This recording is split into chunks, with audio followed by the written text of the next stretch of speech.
Hola, buenas noches a todos y bienvenidos.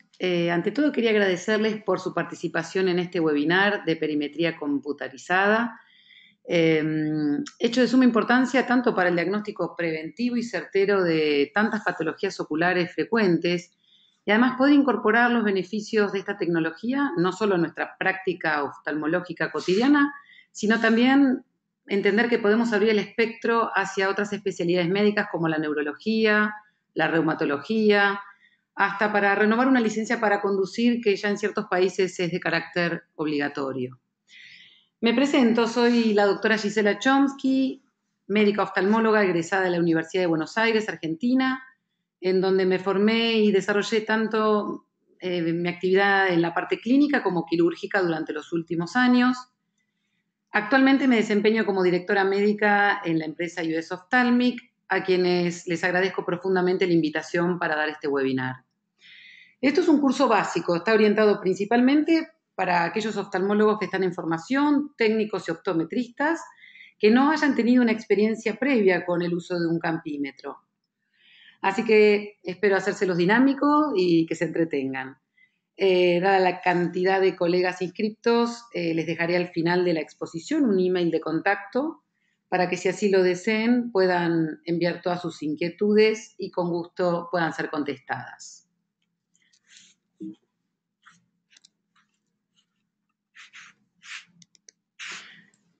Bien, para hacer un poco de historia en la campimetría, la existencia de las alteraciones en el campo visual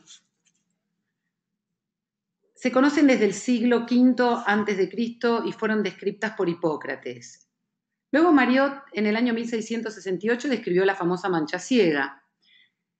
En el 1708, el holandés Werhave definió ya los escotomas y un siglo después, el físico Young realizó la primera medición del campo visual. Luego apareció von Graf, definiendo las alteraciones más importantes del campo visual, tanto periférico como central. Luego aparecieron las pantallas tangentes de Bjerrum y en el año 45 Goldman introdujo el primer campímetro cinético manual. Ya por la década del 60 se combinaron la perimetría cinética y estática y recién en la década del 70 fue cuando se introdujeron los modernos perímetros computarizados. Para entender un poco qué es el campo visual, es el espacio que abarca la visión del ojo cuando uno está mirando un punto fijo. Normalmente el perímetro del campo visual y también la sensibilidad que tienen las diferentes zonas de este perímetro. Siempre la sensibilidad es mayor en la porción central, donde está la fobia, es donde tenemos mayor cantidad de fotorreceptores. Como siempre explico, es un estudio complementario. Por supuesto que hay que realizar todo el resto del screening completo que le hacemos a los pacientes en el consultorio y no nos podemos quedar con un solo estudio de campo visual para diagnosticar nada, sino que tenemos que utilizarlo en forma complementaria. Por suerte es un estudio no invasivo, es no mediático y debido a la respuesta de los pacientes es subjetivo. Evaluamos la integridad de la vía óptica, desde la retina hasta la corteza occipital. Es importante entender que el campo visual que nosotros obtenemos es una representación invertida de la retina, tanto en forma vertical como horizontal. La parte superior del campo visual se corresponde con la inferior de la retina y la temporal del campo visual con la nasal de la retina. Creo que no te entiendo. ¿Qué mide la prueba del campo visual? Principalmente la sensibilidad de contraste. ¿Y qué es esto? Es la capacidad de detectar un estímulo contra un fondo más oscuro o más brillante. Es un estudio que mide los umbrales de sensibilidad diferenciales a la luz y esto nos sirve para determinar si el estudio es normal o anormal. Por supuesto, es un estudio que está asistido por un ordenador con el que se analiza y cuantifica la sensibilidad de la retina a diferentes estímulos luminosos que pueden ir variando en intensidad, tamaño y ubicación. Evalúa el campo visual del paciente detectando alteraciones precoces y diagnostica enfermedades en la retina, en el nervio óptico y en toda la vía óptica. Fundamental para muchas enfermedades, pero principalmente para el diagnóstico y seguimiento de los pacientes que poseen glaucoma. Entre otras cosas, nos permite determinar si el tratamiento que le damos al paciente está siendo efectivo o vamos a tener que cambiar la terapéutica.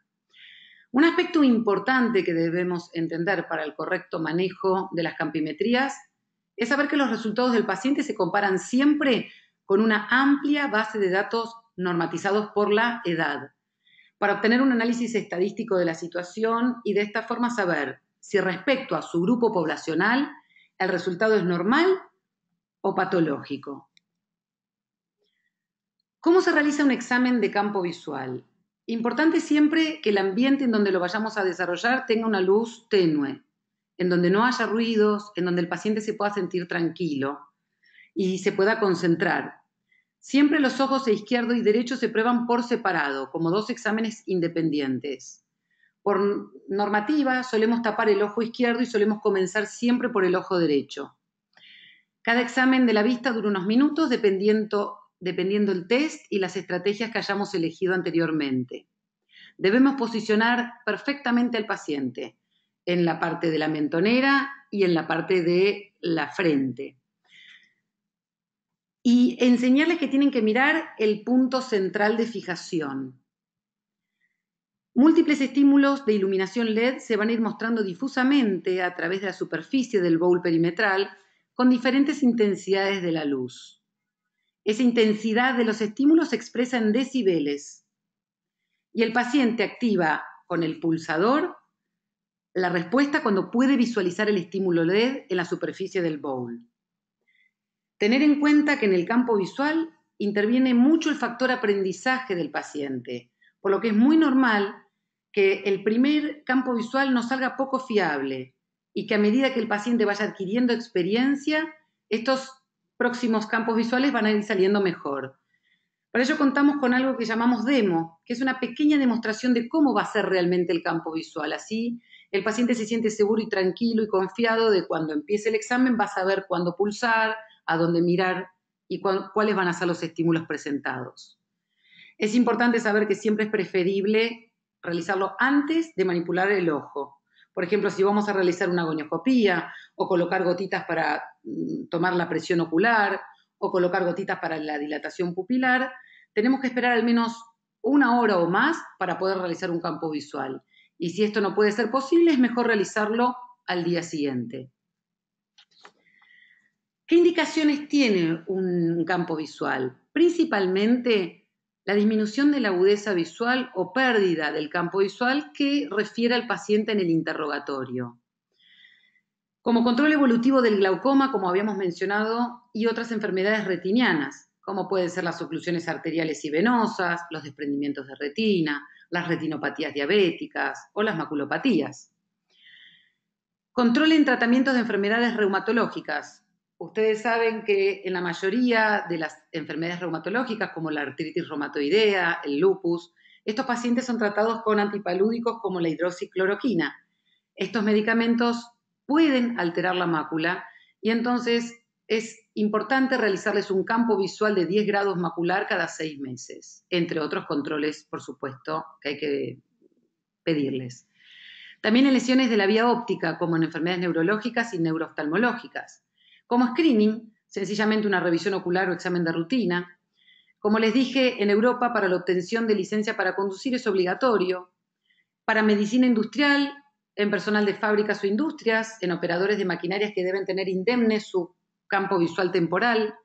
Y por supuesto en pilotos o personales de Fuerzas Armadas y de seguridad que tienen que tener tanto su agudeza como su campo visual indemne. Pueden darse muchos defectos dentro del campo visual. Si ustedes observan el gráfico, vamos a entender en qué zona de la vía óptica se afecta y cómo puede estar la representación del campo visual. Por ejemplo, si tenemos una alteración en el nervio óptico, vamos a tener una ceguera del lado de la lesión. Si tenemos una alteración en el quiasma, vamos a tener una hemianopsia bitemporal. Luego nos vamos a desarrollar sobre estas patologías, pero quería ir mostrándole cómo se ven los defectos. Si tenemos una lesión en la cintilla óptica, vemos una hemianopsia homónima contralateral.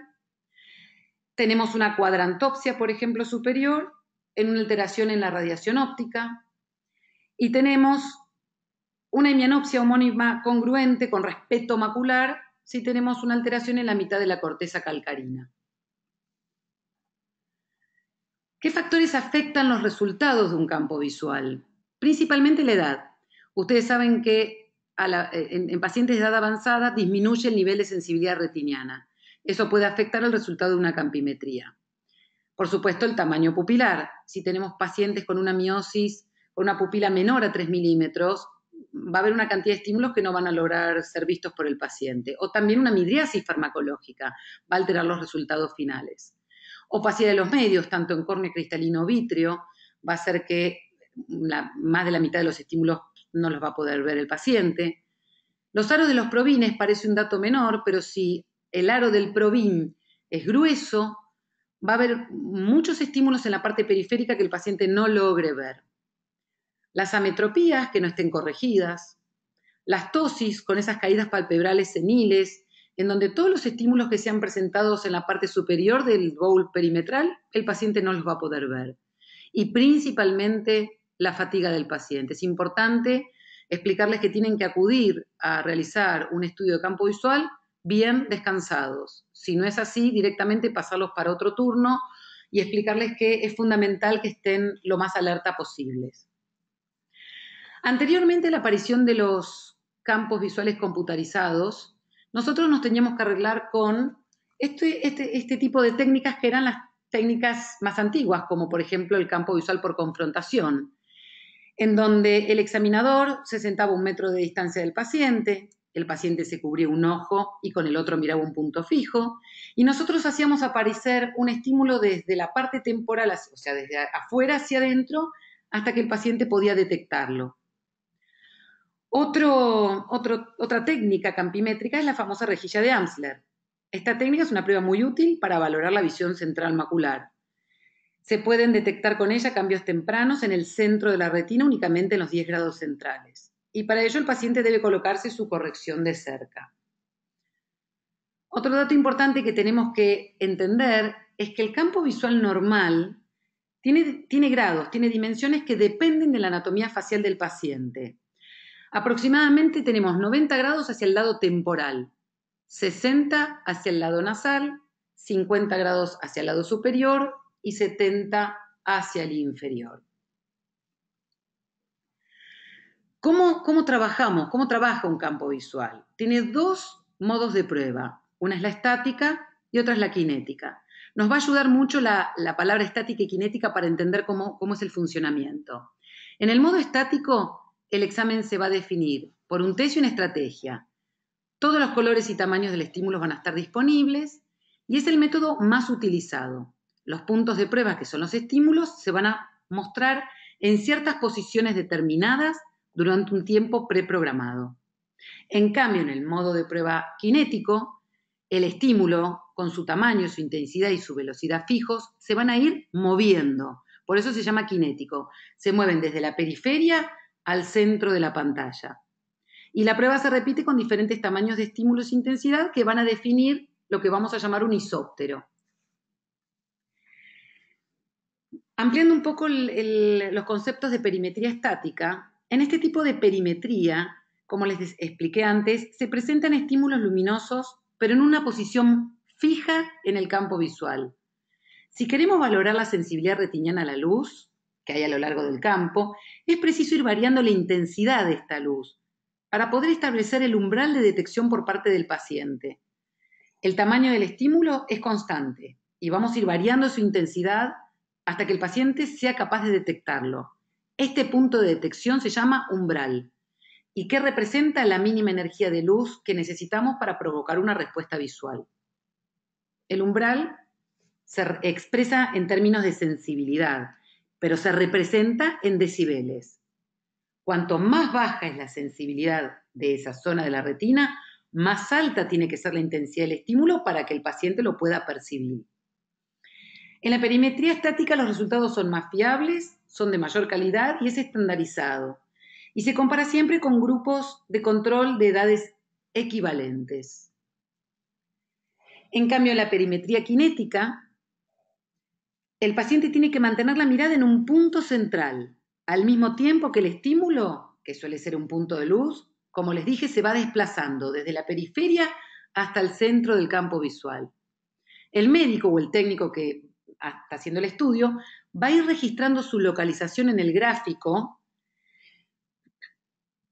y va a adquirir la respuesta o la ausencia de respuesta por parte del paciente. Se presenta el mismo estímulo en varias posiciones del campo y las diferentes medidas tomadas por todo el campo permiten al explorador representar mediante isópteras el campo visual. Luego se van uniendo los puntos en los que se han manifestado la misma sensibilidad a la luz y vamos a obtener la definitiva isóptera.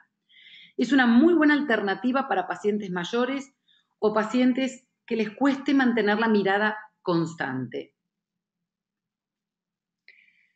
Vamos a hablar un poco sobre definiciones básicas que tenemos que tener en cuenta cuando nosotros realizamos un campo visual.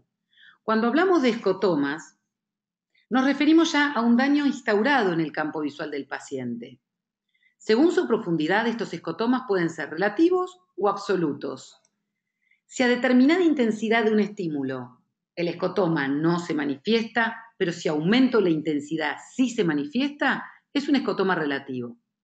Ahora, si el estímulo no se detecta, independientemente de su tamaño e intensidad, se tratará de un escotoma absoluto, como por ejemplo la mancha ciega. Esta mancha ciega o punto ciego, que es la papila óptica o disco óptico, es la zona de la retina donde surge el nervio óptico, donde no posee fotorreceptores, siempre está en el mismo lugar y se usa para corroborar si la fijación del paciente durante el test es correcta. Luego les voy a explicar cómo se monitorea la fijación.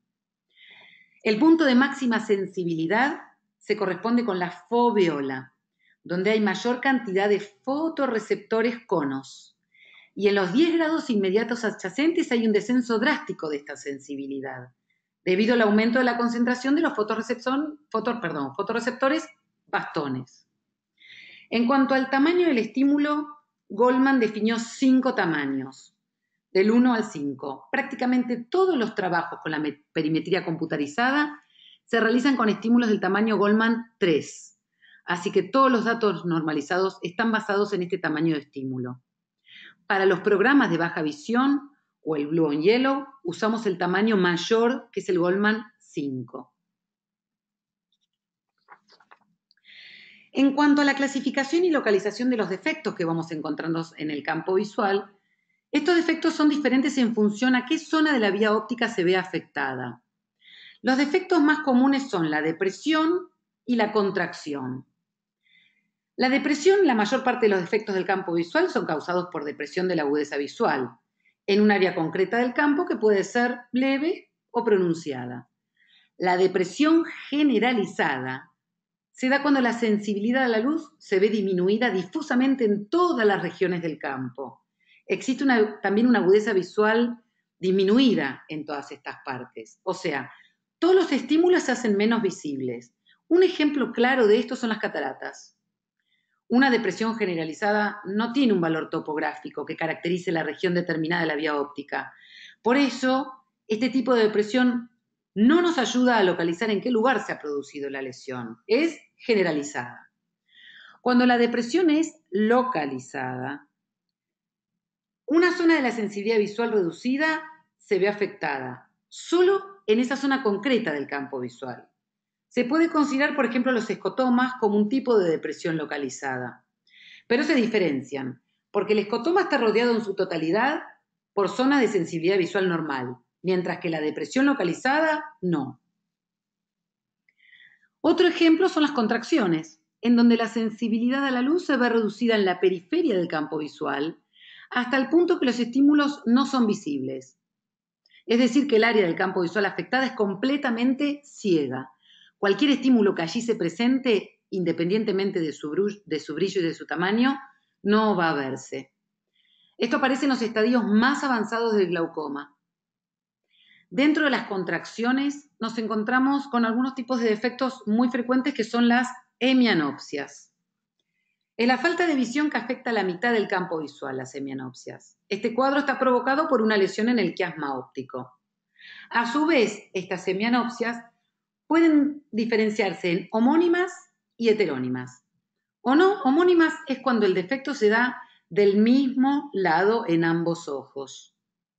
Y heterónimas cuando se da en distintos lados de ambos ojos. También pueden ser parciales si se afecta la mitad del campo visual, pero no completamente, y totales cuando la totalidad del campo visual se ve afectado. Otra lesión dentro de las contracciones son las cuadrantopsias, en donde se ve afectado el campo visual en un único cuadrante, que puede ser superior o inferior. En cuanto a los escotomas, que les comenté que ya era un daño instaurado en el campo visual, tienen también su clasificación en función de la localización en el campo visual. Los más relevantes son los que se encuentran en los 30 grados centrales, dado que tienen mayor repercusión sobre la visión. Algunos ejemplos son el escotoma paracentral, que se localiza dentro de los 20 grados centrales respetando la fijación. Luego tenemos el escotoma cecal, que como vemos afecta el área en la que se ubica la mancha ciega y puede suponer un aumento también de la misma. También está el escotoma central, localizado justamente en el centro del campo visual. El escotoma centrocecal se extiende desde la mancha ciega hasta la fijación. Y uno de los escotomas más característicos en el glaucoma es el escotoma arciforme. Suele comenzar a partir de la mancha ciega, se arquea alrededor de la fijación y suele terminar a nivel de la línea horizontal del cuadrante nasal, en donde vemos el famoso escalón nasal. Esta forma arqueada tan característica se debe a que siguen un patrón de haz de fibras nerviosas de la retina, que está alterado. Como les decía, es un hallazgo típico en el glaucoma, aunque también puede darse en otras patologías. Las pérdidas del campo visual glaucomatoso suelen producirse primero en las llamadas áreas de Bjerrum, en el hemicampo superior e inferior. Estas dos áreas se curvan alrededor de la mácula y se prolongan hacia arriba y hacia abajo desde la mancha ciega hacia el campo nasal formando dos arcos. Los defectos tempranos en el campo visual en un paciente con glaucoma son siempre más comunes en el hemicampo nasal.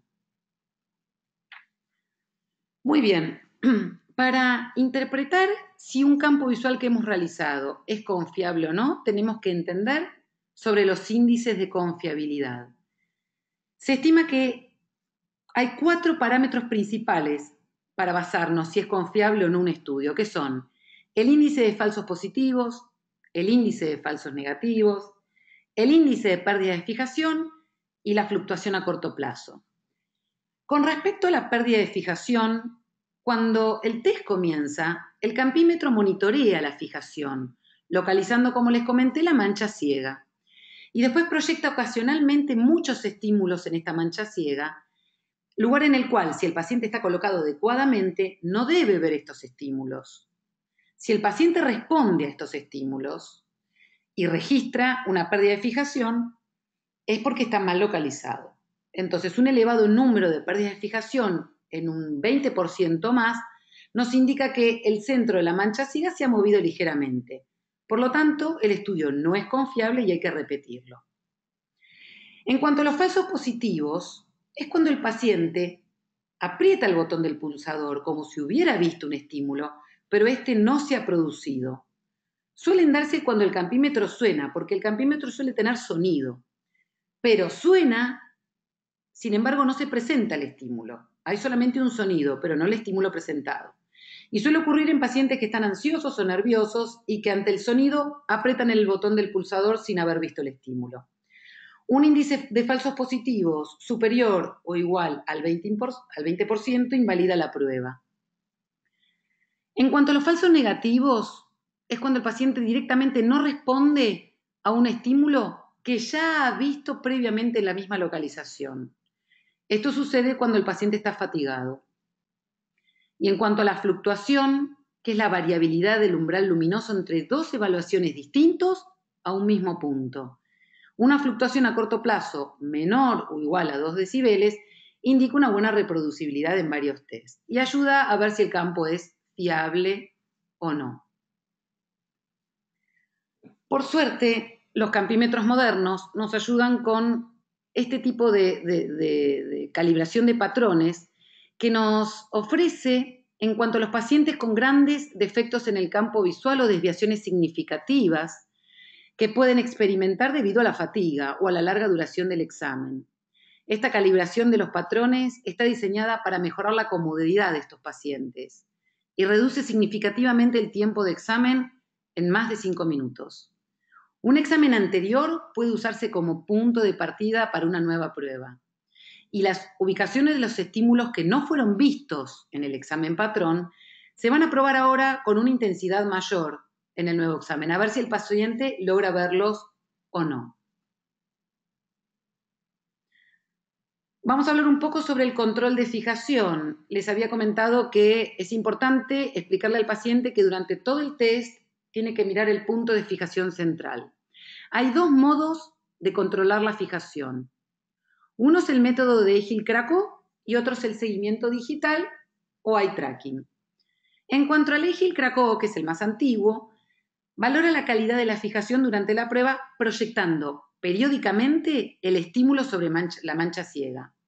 Si el paciente ve el estímulo, significa que ha realizado un movimiento ocular y este estímulo se está proyectando en otro punto de la retina. Como el tamaño de la mancha ciega es muy pequeñito, es de 5 grados, cualquier pequeño movimiento que supere estos valores será detectado e indicado en la pantalla del monitor. Si después de determinados números de pérdida de fijación el campímetro emite un sonido de alarma, el examinador debe detener el examen y corregir la situación o volver a empezar. En cuanto al seguimiento digital o eye tracking, se basa en el análisis a través de una cámara de video. La pupila se encuentra en la imagen y su centro está marcado por unos algoritmos complejos. La posición de la pupila se controla constantemente durante esta prueba. Cuando se utiliza este método de fijación, la región del punto ciego no se prueba en absoluto. La ventaja del eye tracking o el análisis digital es la posibilidad de rechazar las respuestas del paciente que son dadas mientras no haya una fijación. Además, la fijación se verifica durante la exposición en todos los puntos de la prueba y no solo al azar como en el método de Hill-Craco. Como habíamos hablado, el ítem de medición de la pupila es fundamental. Como regla general, la pupila debe tener un diámetro de al menos 3 milímetros para que los resultados de la prueba sean confiables. Las pupilas pequeñas disminuyen la cantidad de luz incidente en la retina, como es lógico, y pupilas menores a 3 milímetros, medidas en una habitación de poca luz, debemos dilatarlas antes de empezar la prueba para que el resultado del estudio sea fiable. Hay conceptos, por suerte, avanzados en cuanto a las técnicas de realización de los campos visuales porque los campímetros se han modernizado mucho. Estas anteriormente no contábamos con ellas y no se diagnosticaban, sino hasta que el glaucoma haya avanzado una enfermedad, digamos, ya irreversible.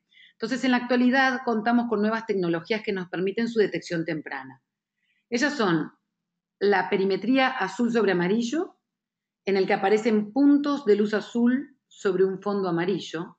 También se llama Blue on Yellow o SWOP, que es perimetría automatizada de longitud de onda corta.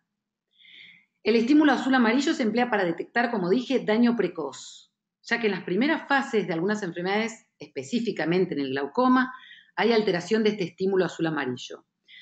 Se suele emplear en pacientes jóvenes. Esta estrategia no es útil si el paciente es añoso y tiene cataratas. Y además, con el estímulo azul-amarillo, medimos la función de los conos azules y sus conexiones con las células ganglionares. Y justamente con esta técnica detectamos la muerte de las células ganglionares precozmente. Se utiliza con estímulos Goldman 5 y se utilizan estrategias de umbral o umbral rápido. Otra técnica avanzada es el flicker, que es la función crítica del parpadeo. Durante la prueba, la frecuencia de la luz parpadeante se vuelve más rápida y aún más rápida hasta que el parpadeo no puede ser visto como tal, sino que solo lo vemos como un círculo sólido de luz. Esta medida de función crítica del parpadeo de un paciente alcanza un máximo cuando el parpadeo es demasiado rápido para que el paciente lo pueda ver. Y también, por supuesto, mide sufrimiento neuronal precoz.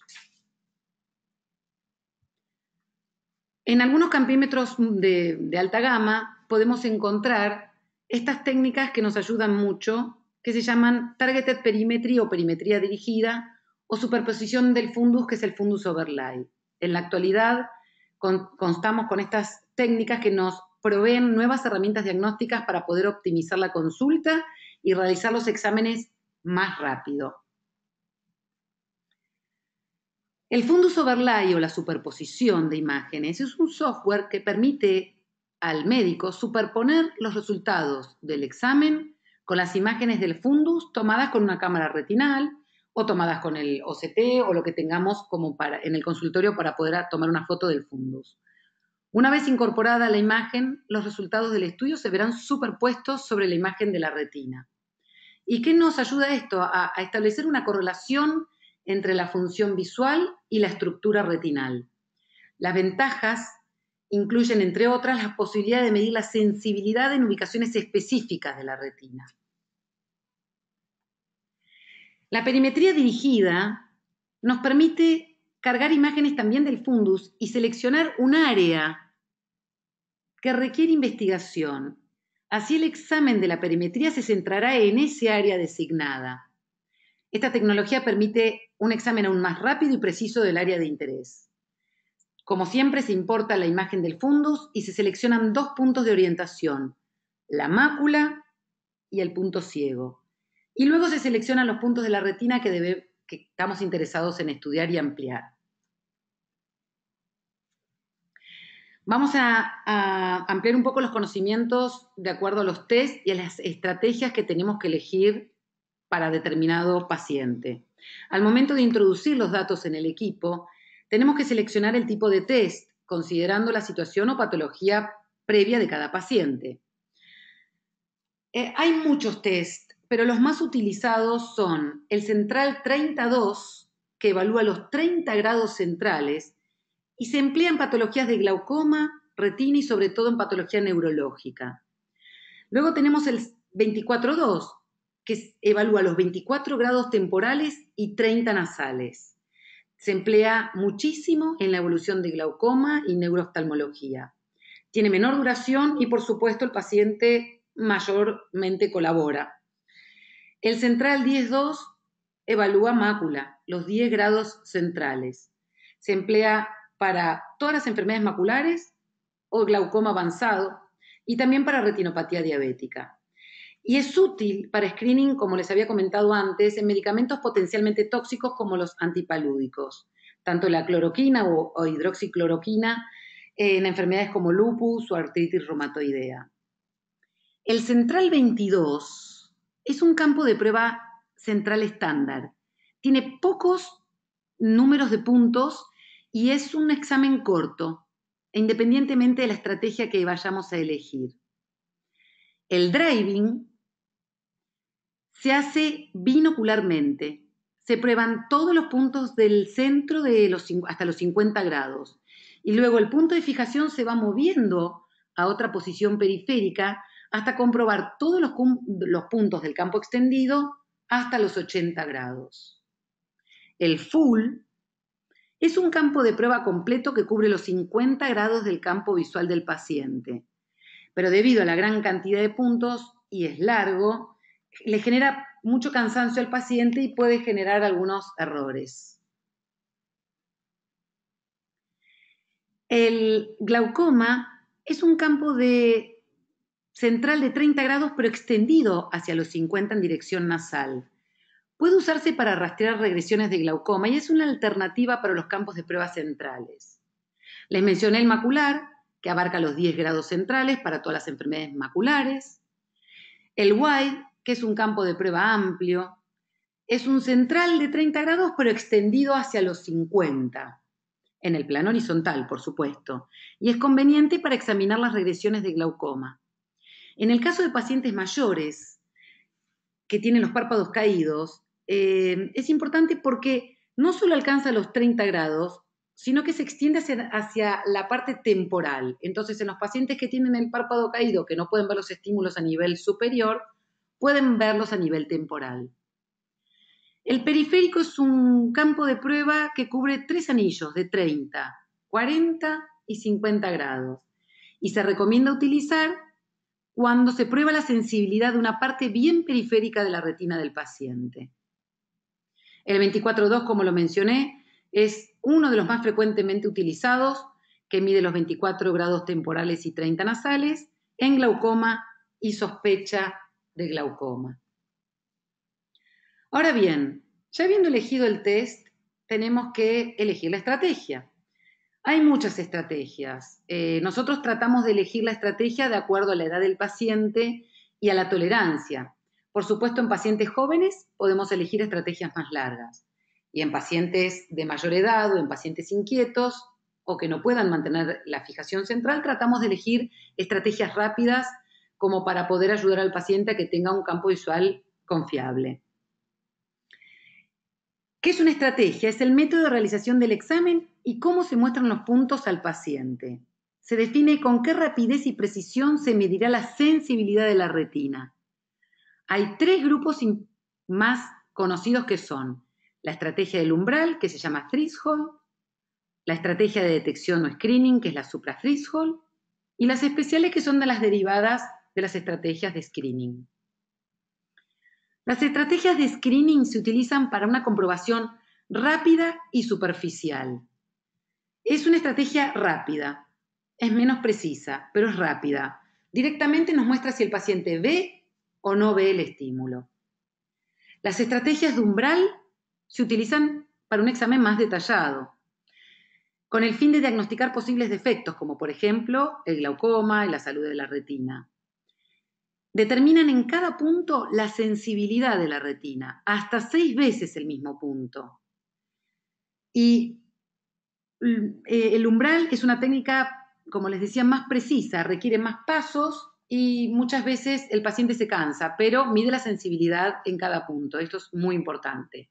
Entonces, para diferenciarlas en forma sencilla, podemos decir que las de screening detectan si el paciente ve o no ve el estímulo y las del umbral miden específicamente la sensibilidad en cada punto. Las de screening, primero los 4 puntos amarillos deben probarse para determinar los niveles iniciales para todos los puntos del campo. Los puntos de calibración se presentan inicialmente a las intensidades tomadas de la referencia de edad normal. Al terminar la calibración, se obtiene un valor en decibeles inicial para el resto de los puntos del campo a chequear. Si un punto no se ve, se vuelve a testear y el estudio de cada punto termina al recibir una respuesta positiva. En las de umbral, la estrategia se lleva a cabo de manera idéntica a las estrategias de umbral rápido, con la única diferencia que aquí no hay referencia de valores normales de la edad. Y el resultado es la sensibilidad real de la retina del paciente dada en decibeles. Tenemos una estrategia que es rápida y produce resultados muy similares a la estrategia de umbral típica, pero la duración de la prueba se puede acortar significativamente. Esto es importante porque mejora la confiabilidad de los resultados. Primero se prueban los puntos de calibración amarillos para calcular los niveles iniciales en todos los puntos en el campo. Y al ser rápida, por supuesto, presenta menor cantidad de estímulos. También existen estrategias inteligentes que se basan en las estrategias de umbral rápido, con la diferencia que solo se eligen inicialmente la mitad de las celdas para la prueba. Todas las celdas no elegidas son verificadas de acuerdo a promedios de celdas adyacentes del mismo anillo. Esto aumenta significativamente, aproximadamente el 50%, el tiempo de la prueba, en comparación a otras pruebas. Con lo cual, cuando uno tiene que elegir, tiene que saber que si elige una estrategia inteligente, va a ser un poco más larga. Por eso siempre insisto en que uno tiene que realizarle un interrogatorio exhaustivo al paciente antes de realizarle un campo visual, para saber y no equivocarnos en qué test y qué estrategias utilizar.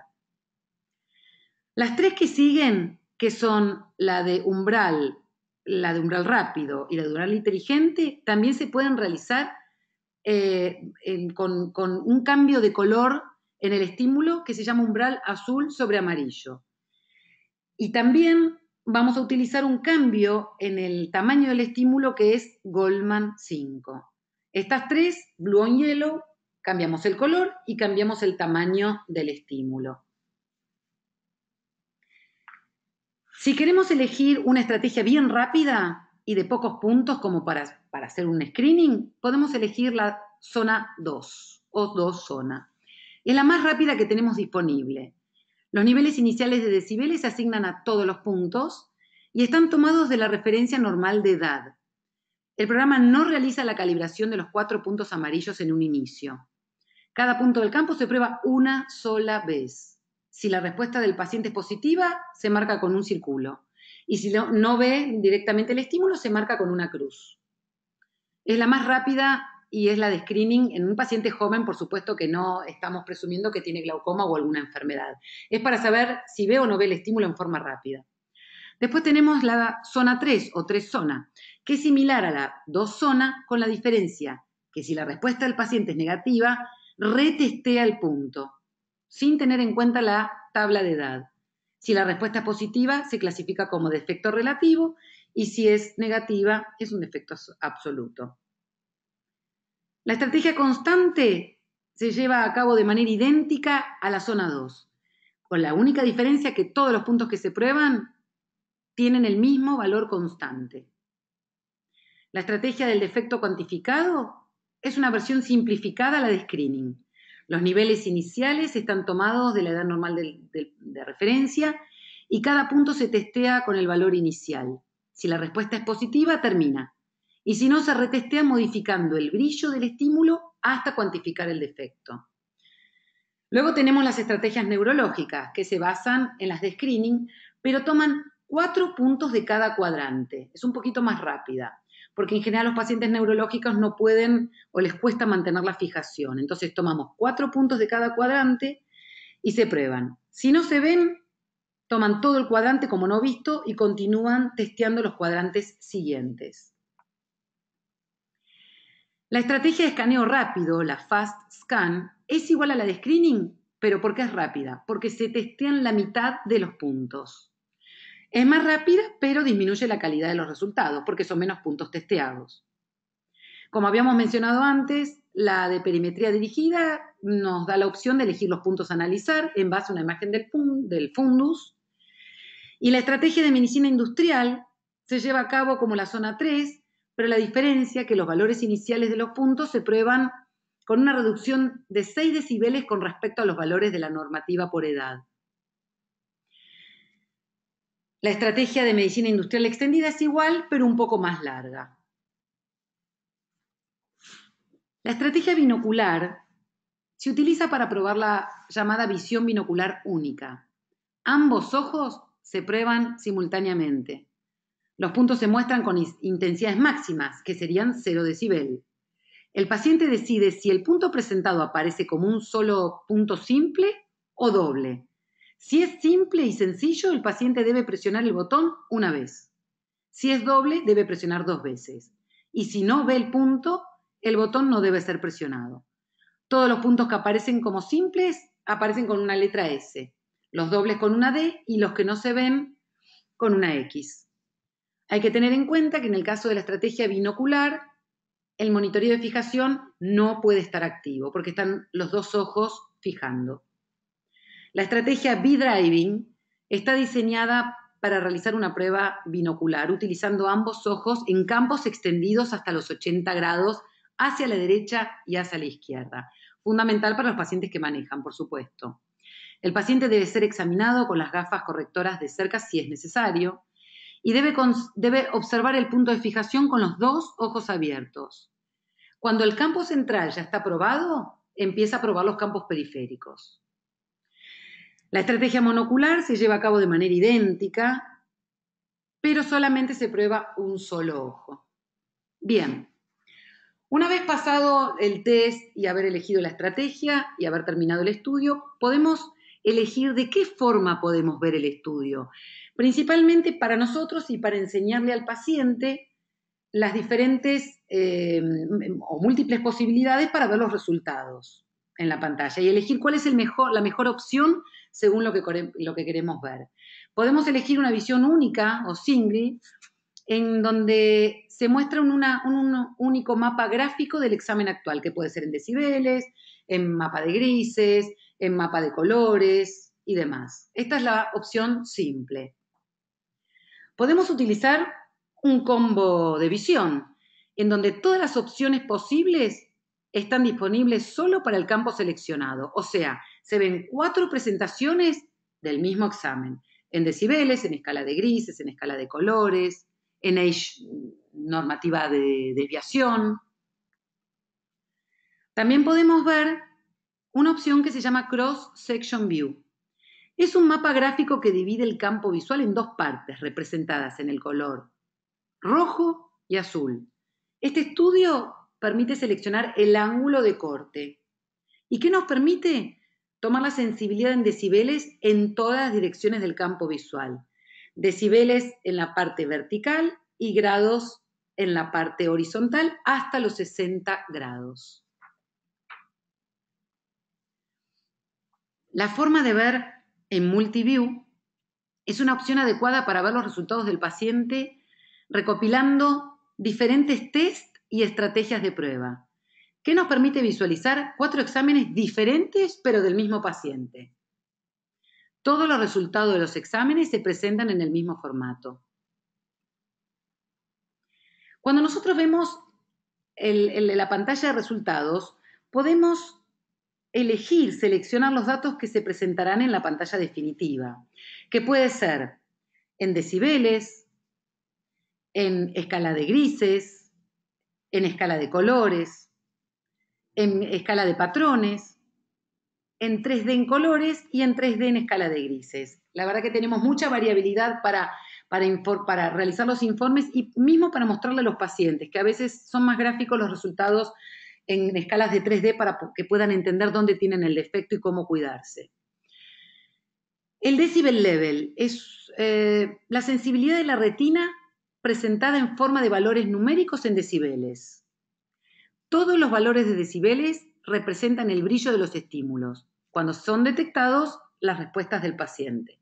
Cuando mayor es el valor del decibel, menor es el brillo del estímulo, es cuando se detecta la reacción del paciente. Los puntos no vistos aparecen con una X roja. El mapa de nivel puede mostrar los valores de 0 a 45 decibeles en pasos de a 1 decibel. Todo depende de la estrategia que vayamos a utilizar. La colina de visión. Esto es importante porque el campo de visión normal tiene forma de colina de visión, como una colina. La sensibilidad de la retina siempre es mayor en la parte central y decrece periféricamente.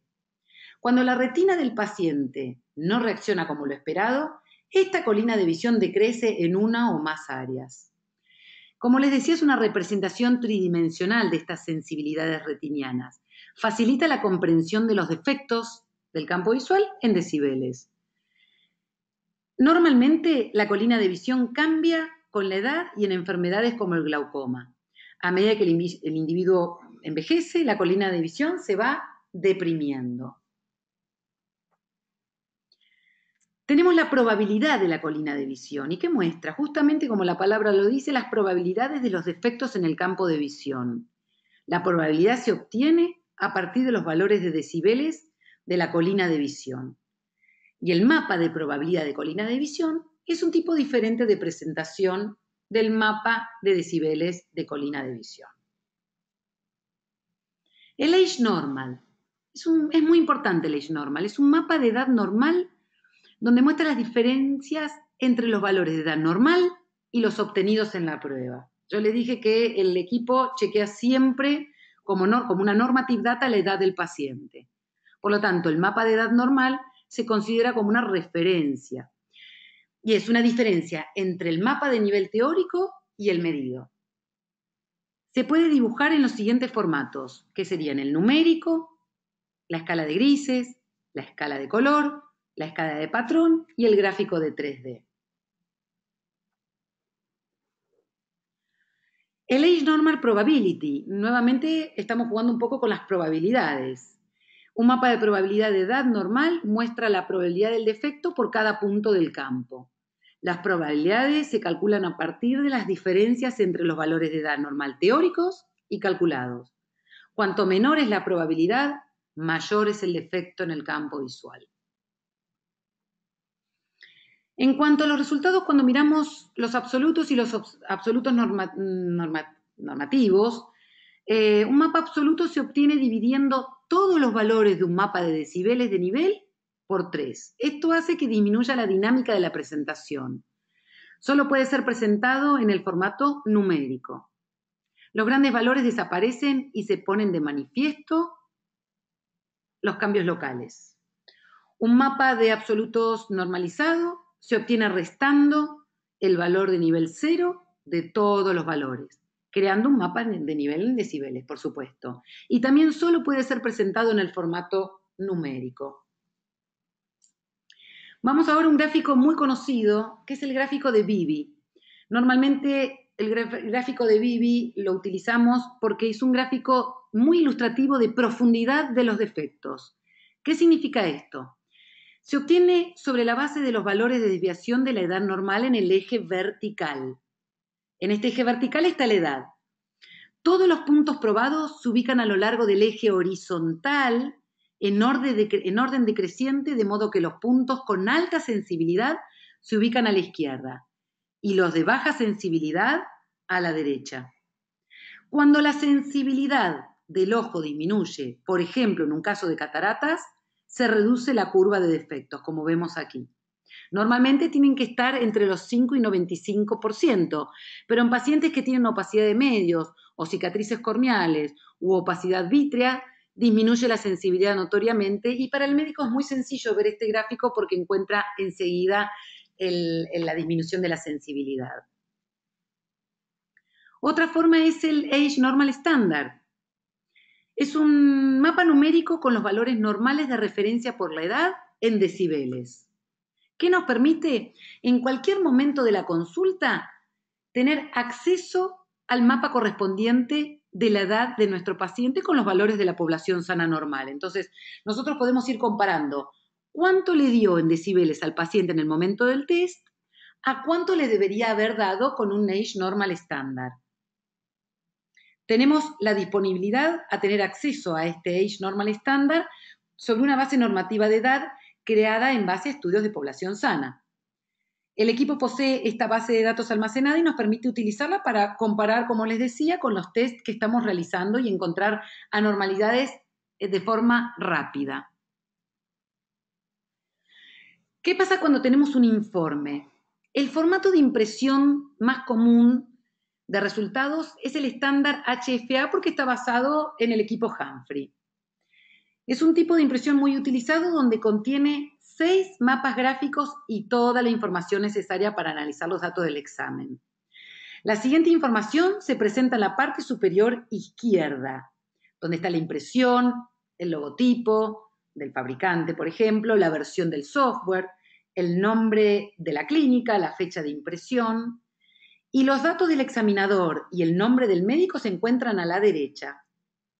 Para interpretar las hojas de resultados, debemos fijarnos en todos sus apartados, en lo que dice Test Parameters, en donde figura el tipo de examen, que puede ser, por ejemplo, un 32 Fast Threshold, la identificación del paciente, en donde está el nombre y apellido y la fecha de nacimiento, fecha del examen y el ojo a examinar. Es importante introducir correctamente la fecha de nacimiento, porque como ya les expliqué, el programa tiene una base de datos normativas y compara los datos obtenidos con esa base de datos patrón. Es decir, ese paciente con esa edad y esa refracción.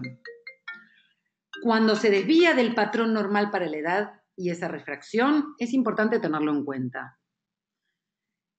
El estímulo y el control de fijación. Aparece reflejado el tamaño del estímulo, que es, como les conté, el tamaño del estímulo de Goldman, que es de 1 a 5, siendo el número 3 el estándar y el más utilizado. El color puede ser white on white, o sea, blanco sobre blanco, puede haber azul sobre amarillo, puede haber verde, puede haber rojo, de acuerdo a lo que nosotros estemos buscando y querramos realizar. El tipo de fijación, que puede ser central o en diamante. La estrategia que vayamos a elegir, que puede ser, como les expliqué antes, full, fast, rápida, inteligente, la que querramos utilizar de acuerdo al paciente o la patología a estudiar. La refracción usada Se señala la refracción para cerca del paciente y es conveniente tener una refracción actualizada. Es recomendable verificarla antes de realizar la campimetría, porque si el paciente no ve correctamente el estímulo presentado, los valores de la sensibilidad retiniana van a disminuir y van a dar lugar a errores. También se presenta el diámetro pupilar, que va a aparecer en milímetros. Como les expliqué, es muy importante el diámetro pupilar, porque cuanto mayor sea la pupila, mejor llegarán los estímulos hacia la retina. Luego aparecen los índices de fiabilidad. Permite saber si los resultados de un paciente son fiables o no, al ser comparados, por supuesto, con un rango de valores normales. Aparecen las pérdidas de fijación, como habíamos hablado antes, los falsos positivos y los falsos negativos. Luego aparece el gráfico numérico o decibel map. Los números presentados marcan la sensibilidad retiniana para cada punto y son expresados en decibeles. Luego aparece el gráfico de grises y expresa lo mismo que el gráfico numérico, pero a cada punto se le asigna una tonalidad de gris de acuerdo a la sensibilidad, o sea, más oscuro, menor sensibilidad. Luego aparece el total deviation o la desviación total o defecto absoluto. ¿Y qué? Corresponde a la diferencia en decibeles entre el resultado obtenido por el paciente y los valores normales corregidos por edad para ese punto. Por supuesto, obtenidos de una base de datos que trae el programa. Se expresan dos gráficos, uno numérico y otro en escala de grises. Luego aparece el pattern deviation o desviación o defecto corregido. Es el resultado de una estadística de datos para eliminar una disminución generalizada de la sensibilidad, por ejemplo, en el caso de las cataratas. También se expresan en dos gráficos, uno numérico y otro de grises. Ahora bien, vamos a analizar este sector en donde estamos con los índices GHT, que es Glaucoma Hemifield Test. Esta prueba compara las áreas del hemicampo superior con las correspondientes del hemicampo inferior. Y tenemos varias posibles lecturas, como dentro de los límites normales, sensibilidad anormalmente alta, fuera de límites normales o limítrofe. Estos índices globales aparecen en la esquina inferior derecha y son el defecto medio, que es la diferencia entre los umbrales medidos y la sensibilidad normal, y puede indicar lo lejos o cerca que está el paciente de lo normal. No distingue el deterioro difuso del localizado, da el índice del tamaño del defecto del campo visual. Se acepta como normal hasta 2 decibeles. Luego viene la desviación estándar modelo, que es la diferencia en cada localización del estímulo, es decir, cuánto de irregular es la superficie del campo. Si el P es menor a 5, es patológico e indica la presencia de escotomas, o sea, zonas no vistas. Luego viene la fluctuación a corto plazo. Esta fluctuación del valor obtenido respecto al umbral representa la variabilidad de las respuestas del paciente durante el examen. Para determinarlo, se mide la sensibilidad 2 veces en 10 puntos. Y un P menor a 5 indica que es patológico y se usa como un gran indicador de confiabilidad del examen. Luego viene la desviación estándar del patrón corregido. ¿Y qué es? El resultado de la desviación estándar modelo menos la fluctuación a corto plazo. Esto es un índice de gran fiabilidad y es el indicador más importante en los escotomas. Bueno, para ir, digamos, redondeando un poco, tenemos la suerte de tener la comparación de los resultados y la evolución. Los campímetros más modernos están equipados con un conjunto de opciones para poder observar los cambios de visión de un paciente de muchas maneras diferentes. Y se pueden comparar, pero al menos uno necesita tener 2 estudios de diferentes días, por supuesto, del mismo paciente. La posibilidad más avanzada son los análisis de regresión, que ayudan a observar a tiempo la regresión o la progresión de la visión del paciente. Los parámetros que pueden dar son seleccionados con decibel level, o colina de visión, o age normal deviation, o pattern defect, o average defect. Y mostramos, como se muestran en los gráficos, las diferentes evoluciones con respecto a el tiempo tomado, a cómo va la evolución, si el tratamiento instaurado es correcto o si tenemos que pasar de un tratamiento terapéutico a otro, por ejemplo, de gotas a una capsulotomía o de una capsulotomía, en el caso de glaucoma, una cirugía filtrante. Así que estos datos son muy importantes. Bueno, aunque hayan sido muchos datos, disculpen la molestia, pero el campo visual es así, hay que saberlo interpretar para poder decir si un campo es fiable o no. Y como conclusión, observamos que la realización de un campo visual nos ayuda enormemente para el diagnóstico, en especial, para muchas patologías, pero en especial para el glaucoma, en una fase aún temprana de la enfermedad, cuando todavía no se han producido cambios significativos en la visión. Además, nos da muchos datos necesarios para monitorear el control y progresión de esta enfermedad. Es un estudio rápido, preciso, es fiable, lo hace aún más eficiente en términos de screening.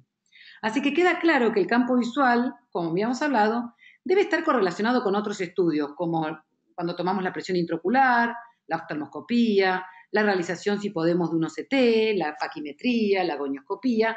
Así, entre todos estos estudios podemos lograr un diagnóstico mucho más preciso.